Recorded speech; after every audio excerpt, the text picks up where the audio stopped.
welcome back to the Black Robe podcast. As always, it's your co-host Anzhane Slaughter and my lovely co-host here, Carol Mitchell. Hi, Carol. How are you Hello. doing? I'm doing fine. I just cannot wait to hear all about your exciting training. And then I'll mention one I went to. We got laws and stuff to talk about. Yeah, Manny yeah. So Ellis, the protests, the silent march. So much happened last week. So, absolutely, guys. The IBJ is present in places that you might not be able to be present in, and then we're gonna come right here and just report on it. Okay. we boldly go where no Black person will go without a microphone and a camera. Yes. We Yes. boldly go. And I think we try our best to translate some of the things that are happening in just everyday language, because Mm-hmm. sometimes people use language that is so confusing and they make assumptions about what people already know. And so Yeah. we try to help ourselves and help other folks understand some of these things that are going on. So let's talk about juvenile justice for a few Yes. minutes. Let's talk about it. So the American Probation and Parole Board, they put together this winter training, right? It's no longer winter now. We're actually getting into March. It's almost spring. It's blowing my mind.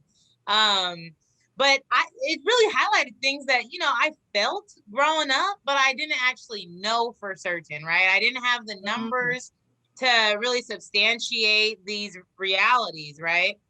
And one of the biggest kind of like mind blowers was the data that 47% of juvenile, delinquents, right, are never adjudicated that are on parole. So they're on parole, but they weren't actually charged for anything, or there was no formal judgment, right, Carol? Correct me if I'm wrong. How do I got the adjudicate from a lawyer, oh, no, that's why it's blowing my mind. Wait a minute. You're on probation, but you're being supervised, but mhm, you were never actually adjudicated. You didn't go in front of a judge and a finding wasn't entered that you had committed a crime for no, which you are now under supervision. right. 47%? That's almost the same amount of people that are adjudicated. I mean, that's half of the population are on parole, but never seen in front of a judge. So the whole structure of this juvenile justice, you know, uh, I would say training, right? It was a week-long training put together by the Casey Family Foundation. Mm-hmm. Uh, it was really all about transformation because they're looking at these numbers and they're like, this doesn't make any sense, right? Yeah. How is this effective, or how is it helping public safety? Are these people actually threats to public safety, or do we just need more supportive ways, to actually give resources and help these, young adults, right? We're talking about the low risk ages are 13, right? But the more high risk they start reaching the 15 to 16 age range. So Mm-hmm. that's really the age that we're talking about here.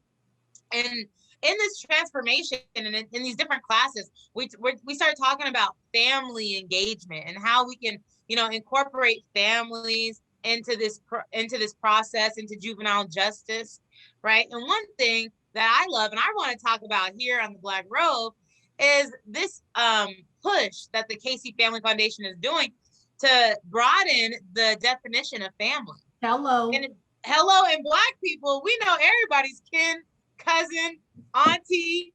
Listen, we had a word, and I know you know it. It's a Geechee word, mama nim. Mama. Yep, It, no, mama. I mean, mama was not a monolith, right? It's not a single A person. It's single, right. all the women around mama that mothered Mm-hmm. you. So mama nim, which could even have Exactly. men involved in it. We have a Wow. very collective view of Mm-hmm. family. Yeah. And I think that does stem from, I mean, and it could predate slavery, right? But we know that the Black community had to stick together when we were out there in the fields. You know, everybody was cousin, brother, sister, you know, because we had to protect each other. We had to, you know, and that's translated generations later. Now, while I have aunties that are just my mom's friends from back in the day, but I Right. still call them auntie, you know? I have women that I grew up with in church. I called them mother. And I Mm-hmm. had somebody ask me about that because I think either Mayor Woodard's or Tawana Nobles, one of them called the other one daughter or mother. I can't Daughter. remember now Uh-huh. exactly how that went. But somebody Yeah. asked me, is that her daughter? I said, yes, it is. It's not her blood daughter, Blood, yeah. but they have a relationship that is Mm-hmm. family like. Exactly. It's they're that close. The bond between them is that close that they're like mother daughter. Right. So when we apply that thinking to juvenile justice and thinking in this broader term as family, now we have role models that can come in and actually sign on your behalf because we know parents, maybe they be at work or they're, you know, working 3 jobs, right, to just keep food and clothes on people's backs, you know. Now we have other people that are positive figures in a young person's life. They can actually speak on behalf, right? They can Mhm. actually be a part of the parole process. And Well, I love that. I was a big sister. Mm. My little sister is now almost 25 years old, but I Oh, still stay connected to her from the time she yeah. was like 10. So I think if Wow. she ever got into a bind, she has never been in any trouble that I'm aware of, but if she ever did, Yeah. she knows how to find me. She knows how to reach me. Mm-hmm. And, throughout her younger years, I felt like I was as close as a friend to her as, her own friends her age. Right. Well, I that's was good. family. You right. Exactly. Yeah. So these are just a few things. You know, of course, this was a week-long seminar. We only got 30 minutes on this podcast. But I just love the direction that the Casey family is taking, not the whole American probation and parole, or Oh, I yeah. mean, there was officers, probation officers from all over the country that attended this week-long training, right? And not only just probation officers, but case managers. There were some people, some therapists that are involved in the Mhm. process, you know, and they actually had some pilot programs come and share their data, share their information, because we're already kind of applying this juvenile justice transformative structure in certain places, including, ironically, Pierce Pierce County. County.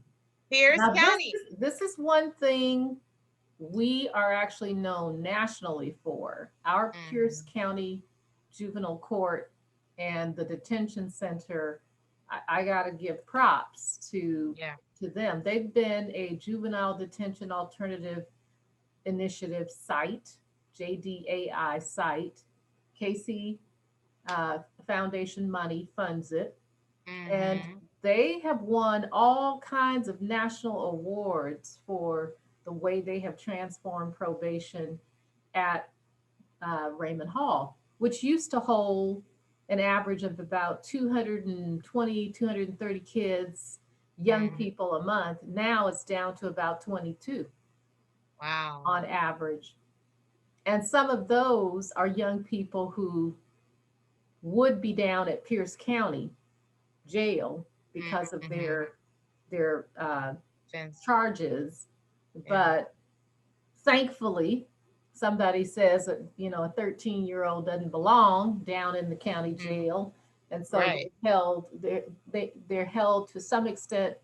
Not necessarily out with the other kids, depending on the circumstances, but at least they're not down there with a bunch of grown, as my Oh family would man. say, grown. The word in between Yeah. men. Yeah.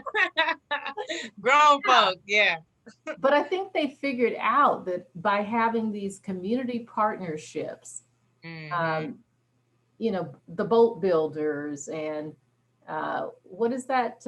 There's a cycling shop up on the hilltop where they come and learn how to put together bicycles. Oh yeah, yeah. What is it called? One something. I can't recall the name of the little cycle Mm-hmm. place, but they have these community partnerships. Why MCA, right? Where the Mm-hmm. young people go do something productive in the community, and Right. that serves as time that qualifies for them to have their probation shortened. Mm-hmm. They Yes. still have a disproportionate number of African American males in that system, though. And Mm-hmm. TJ Bowl, the court administrator there, acknowledges that they still have work to do, Yeah. but Yeah. they've come a long way. Definitely. Definitely. And I mean, we need to replicate, these transformative measures in other, states and jurisdictions. I mean, it's getting so progressive that they even have, apps interactive apps that are game-like. They have gamifications on them that where you can win trophies and all these incentives, right? Just by uh, doing your daily journal, which is part of your parole anyways, Yeah. or doing a mood evaluation. You're able to get these Hmm. points. And so they're using incentives, which of course kids love incentives, and that's not even new. That's not a new methodology. Everyone talks about, you know, oh, you get good grades. Here's, $20 or whatever, or you get good Christmas gifts. I mean, we kids should be incentivized, not punished. You still You have know. to incentivize. They're still, remember, we talked about that, right? Still Mm-hmm. developing. Yeah. The juvenile court has a family council too, with parents and so forth. And I Mm-hmm. think they have a system set up now where they have um, counselors who try to help deal with the social issues, the family issues, the family dynamics that sometimes are a factor in that young person's Mm-hmm. quote criminal behavior. And they try to make sure they actually stay on target with education. So there's an actual school inside the center. Mm-hmm. Oh, that's Now, I good. don't know how much they actually stay up to speed, whether or not they're, and especially now with COVID, I don't know if anybody's actually coming in there, Yeah. but those young people still need to be educated. And look, I got to talk just real briefly about prison food because, there's a whole initiative right now around food and Mm-hmm. the food that's being served to people who are detained. I think it's even more important that young people get decent food because their bodies are still Still developing, growing. Yeah. not high fat, high sugar, high carb food. Yeah. But I got to tell you, even the employees over there were complaining about the food juvenile court. But anyway, enough said about that. What's the most important takeaway you had from your training? And then I want to tell you about Doug Baldwin tonight. Yes. Most important takeaway is that there is a body of people that are really working towards transformation and in different elements, from the family to how we engage and interact to the accessibility, right? To alternatives. This whole thing is about alternatives. So Right. for me, I really was able to identify and hone into that. And that is progressive. We know that this is not the end all be all. We know that there is still the school to prison pipeline that is still embedded within our juvenile detention, as far as our suspension rates and how those are disproportionately Mm-hmm. targeted. Everything plays a role. So there's definitely more work to be done. I'm glad to see Casey family is, at least doing their part. I want to see other organizations across the country really pick up on this, other jurisdictions, because it's really up to them to choose to use these apps and these transformative measures. You got to tap into your state governments, your local governments. But at least the conversation has been started and it's carrying on. And IBJ was there to hear about it and report Yay! it back to you guys. I am so glad that you were able to fit it into your crazy busy schedule. We both have had crazy busy schedules tonight or this week. And tonight I had a chance to see a videotape of Doug Baldwin. Speaking of juvenile justice, he was having a conversation on video with two young men, Keenan and Jawan. No last name shall be called because Okay. they're young people. Uh, and they were interviewing him from Green Hill School, which is a juvenile detention facility in Chehalis. Mhm. And they talked about if they had a magic wand, what would they do to improve upon the juvenile justice system? And of course, Doug Baldwin said that the most powerful thing, right? There wouldn't be one. Right.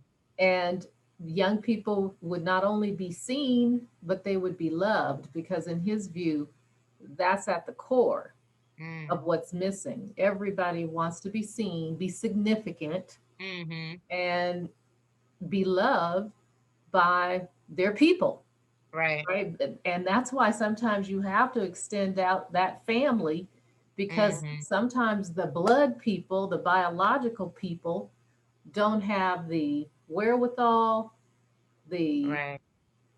mental, physical They capacity. might be They incarcerated. You themselves may be incarcerated or have histories of being in and out of incarceration.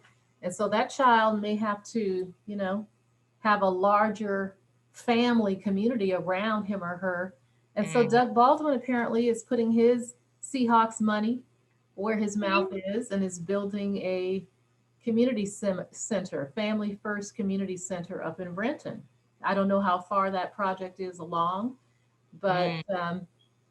his point is that as soon as a child walks in the door, they will be seen. Oh, I love And that. whatever that means, right? You're They'll right. know that somebody sees them and there'll be this sense of significance. The county has a committee. Did you know this? An advisory committee called the Birth to 25 Advisory Committee. I was a part of the group that formed it. Mm. And each part of the county has a couple of representatives. It's like 19 or 20 people on this committee. Oh, wow. Okay. Yes. I don't know what they've done, but they were supposed to be putting together a comprehensive plan for what could be done on the prevention side of things. Mm. What do you do for a zero, right? Or even Right. while a mother is expecting, what do you do for a family to shore them up, to be sure that they have what they need? Did you know we have a very high rate of 0 to 3 year olds that die in this county? No, I did not know It's that. about abuse and neglect. Oh, We have wow. a very high rate. It's a sad story. Mm-hmm. We need to be doing something at Mm-hmm. zero Yeah. to make sure that that child has a chance of a productive life where they are seen, they're significant, and they're Mm. surrounded by people that love them. I So, what do we agree. need to be doing to keep them out? Probation transformation is kind of at the deep end of the work, right? That's at the Right. top end. And part of what I think we need to be focused on is how do we, what's the guardrail that keeps Mm-hmm. the child out of that system altogether? Yeah. I agree. It does. The conversation does need to happen at zero, right? We need to At make sure zero. that Mhm. children have the proper nutrients. All the basic necessities should be taken care of. Basic You needs, know, universal basic income. Here we go. okay, and then let's All talk your about basic education. needs. You Yes. know, and education has a huge impact on where a child will end up, right?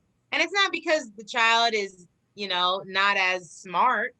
No, it's because that child isn't given, people have different learning skills. And it's actually been proven that, people of color, Black people, we think more without, more with movement, Kinetic. right? Yes. Kinetic, You're and kinetic. exactly. Yeah. Exactly. So applying the cultural, I don't know exactly the proper term for it, but you have to apply the cultural backgrounds, to everything, right? That's a part of equity. You must have been on the call with those young people, because their magic wand would do exactly what you're saying. It would put staff in these facilities that have that cultural understanding. These two young men were so articulate. In fact, you can find a link to the Mm. video on the IBJ Facebook page. I shared it and shared a link. Actually, maybe it's my Facebook page. I don't know. It's on YouTube. TeamChild. Just look TeamChild, Juvenile Justice, Racial Equity. You'll find it on YouTube. Really Mm. well done with Doug Baldwin. But they said that exactly what you're saying. We want staff members that understand, have some cultural understanding, that maybe have some social work, some mental health, some trauma informed, adolescent brain development training, instead of folks Right. who just came out of the military and got their job working at Green Hill with nothing Hmm. in between. And a lot of them do come from law enforcement and military backgrounds. Yeah. So that's one thing. The second thing that they mentioned is what you always talk about. That's why I wanted to mention it tonight, because you are right on. They want What is it? training in entrepreneurship, financial literacy, and Mm. communication skills. I said, See? IBJ can do all of that. Yeah, we sure can. I mean, that's what I think this, generation is really realizing that, like I say, true liberation, true freedom is financial freedom. It's when Mhm. you don't have to depend on these systems, in their money. You're able to grow, and not only just grow, but manage and upkeep, maintain your money. Yes. We don't know about stocks and bonds because people in our families weren't able to pass that information down. Usually that Right. information comes from your dad or your grandpa, your uncle, you know. But hey, if no one's talking about credit, no one's talking about investing, or even the basics of what's the difference between a sole proprietorship and an LLC. If Mhm. no one's talking like that, then of course you're not going to hear that information. And of Don't. course you're going to think, you just got to get a job. That's what we Yeah. hear in the Black community. Get a job. And the you know, only bond a lot of my family members knew about was the one you did when one of your the kids jail. went to jail. I'm sorry to say, but Hey, that's that's the the only kind truth. of That's bond that facts. they knew anything about. And so I was telling my one of my daughters the other day, hey, you got to start thinking now about the life you want to have when you get to my age. You can't wait till you get to my age and to start planning for retirement. You have to plan when you're in your 30s and Exactly. 40s. That's when you plan. That's when you buy your life insurance and do all that stuff, because nobody wants to insure you when you start creeping up around those high double digits. So Right. yeah, Or even buy entrepreneurship, life. communication, and financial literacy. We have to make sure we have a workshop or two at Yes, the Freedom Summer Symposium on those topics. definitely. That's your Definitely. assignment. That's it. Okay. That's fitting. So can we end with Manuel Ellis and the Silent March, which I know you were our reporter on the scene that day at the march. You want to talk a little bit about that, and then we'll close. Yes. Well, the march was a truly beautiful event. It took place on Sunday. It was brought to us by, a collaborative of different, churches in the area. I believe the Tacoma Alliance Ministries was one of the Mysterious main. Alliance. Mm-hmm. Yep. Mhm. But what was fascinating, it was a silent march. So there wasn't no justice, no peace. It was silent. And we walked to the beat of this drum. It was a bass drum. It kept a steady cadence the whole time. And it was just so powerful as we're walking, and we're wearing all white, to really symbolize the silent marches that were, that came before us in history, right? And to just live on this history. Um, But yeah, to see people coming out of their homes, we're walking on 28th and MLK. So this is a very historic street in Tacoma. You know, I ain't even from Tacoma and I know the history of this street. Okay. And so we're walking and there's I would say a few hundred maybe people. It was a good turnout. And we're walking and we see people coming out of their houses because there's houses right along MLK. Some Black people, some non-Black people coming out their houses to, look as we're walking. And what was interesting, there was a police escort, which wasn't really needed, but or I don't know who called them, but It's probably required for any kind of crowd control in the march, and they don't want to have nobody running over folks by mistake.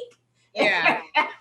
No, that's in that sense, it's a safety thing. Okay, I hear you. You don't want no drive-through policing going on at the march, so they sent an escort. Yeah, it may be required for the permit. Yeah, to do the march. Yeah, it's true. We didn't. No one was ran over. No one ran through a green or red light. So, in that sense, thank you for that, for the protection. And then also the police, they weren't in riot gear. This was a peaceful march. And we ended at the People's Park, just down, down the road there. Had shared some prayers, shared some positive thoughts. The Tacoma Action Collective, I believe they're the ones that put this event together, and they did have some action items that they were able to share. You guys can all go to the Tacoma Action Collective's website to get a list of those demands. I know that we're definitely holding the AG Bob Ferguson accountable, right? He's involved now. So we're calling them out, and we're not going to stop until we see some results, right? Until we see those people convicted. I mean, this is serious, right? Because now we have not only the family that's still grieving, that haven't been able to really put their son to peace and rest, but of course the symbolic messaging that it just portrays to the whole Black community. And it's not just the 5 officers and the deputy, it's everybody else that colluded around them to keep this on hush. That's why we're calling people out. That's why we're talking and we're demanding justice. And we're doing it all in peace. Yes, I love the fact that it wasn't like January 6th, so if y'all want to see how you can protest peacefully and address your grievances to the powers that be, and yet not tear up a city or a Capitol building and not threaten folks and kill folks. Well, we just demonstrated, the Tacoma Ministerial Alliance, Tacoma Action Collective, just demonstrated to you is certainly possible to do. I participated in an online protest. Now, see, this is what old people do. We go to the online protest. You ain't talking about just tweeting somebody, are you, Carol? You ain't talking about just Facebook, just blowing up someone's comments. No. No, but I did that too. No, it was sponsored by Lawyers Against Systemic Racism, LASER. And they must have had, 100 folks on that call. It was pretty amazing. The Thomases, who are the architects of Next Steps, who played such an important role in the I-940 police investigation, independent investigations legislation, they were on the call. The mother of the young woman, Jackie, I know James Rideout is her brother. She was on the call to talk about Jackie's unfortunate death. She was killed by Tacoma police while she was pregnant. And so the Puyallup tribe of Indians, they went all over the state lobbying other tribes to get that I-940 legislation through. So, they were hugely influential in that. But that protest was likewise in support of Manuel Ellis, because the AG's office, Bob Ferguson's office, has now said it's going to take 6 more weeks. It'll be April. March 3rd is the 1 year anniversary of Manny's death. And I think many people have heard me say I was actually in the medical examiner's office at the morgue the day or the day after he was brought in, because he was killed late in the evening. And so I feel a really close sense of connection to him and to this case, Yeah. because I always had occasion to ask, what is the case of the week? I'd ask the medical examiner that, and not expecting what I heard that day. Yeah. Manny was the case of the week. And there was a sense that this was a homicide, even though we knew it was going to take a while to get the toxicology reports back. So I feel a strong sense of connection to Manny. Um, it's a sad circumstance, the way the whole case has just gone from Pierce County to the State Patrol. Now we're waiting for the AG's office to figure out whether there will be a charge or not. The facts keep changing about, was the spit mask on for 12 minutes or 2 minutes? And, all of those little intimate facts are shifting and changing, and all of it makes a difference. But hopefully by the first week of April, the family will finally get some answers. Yeah. It's sad that it's taking a full year. So keep praying for them. I'm glad that you are filling your brain with juvenile justice information and getting some great ideas around that. We'll talk more about that in upcoming weeks. So any final comments before we close? Well, just that we're a week closer to our Freedom Summer Symposium. You guys are gonna get tired of hearing us talk about this, but it's gonna be so big, guys. That's why we're so excited. June 28, 29, 30. But before that, there is gonna be an application selection process. I mean, we're paying 30 people to, spend 3 days, and not 3 full days, but right, really diving into social justice, not an entrepreneurship type work, right? And conversation. And it's going to be fun. It's going to be engaging. We want to have music, performances, right? And again, it's paid, right? Yes. So the application process is going to go out. We're shooting for April, Carol. Yes. Yep. It'll be on the streets in April, and due back in just a couple weeks. So start scratching out your 500-word essay for why you should be involved. Start thinking about it. And if you are an artist, a performing artist, if you do spoken word poetry, if you sing, if you dance, we have places in that 3-day agenda that we would love to plug you in. And again, we'll give you a small honorarium, right? We're not in the multi-million-dollar range yet, but someday.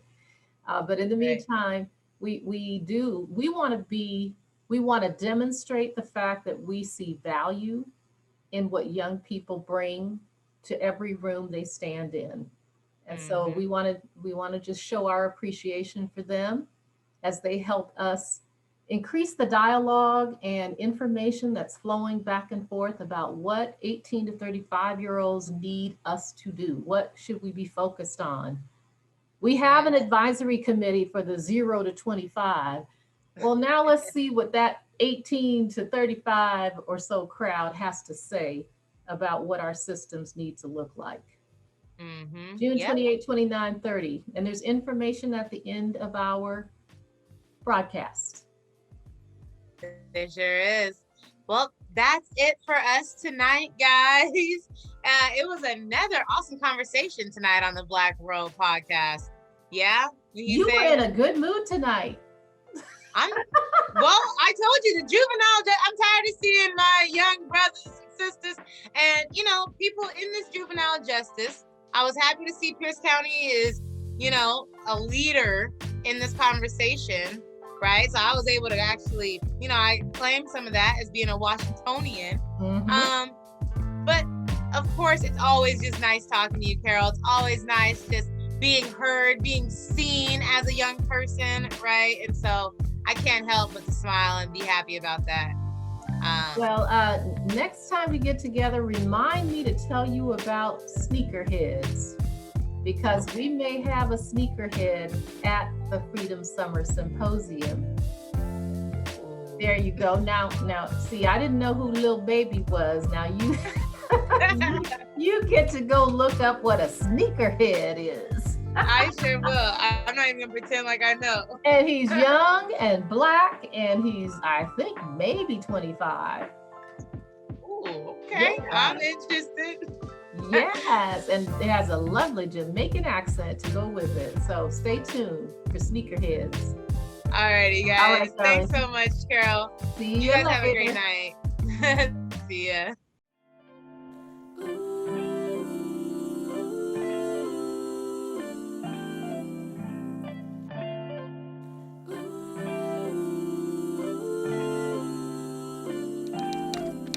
So we tired of talking, got black bodies riding in jails and in coffins.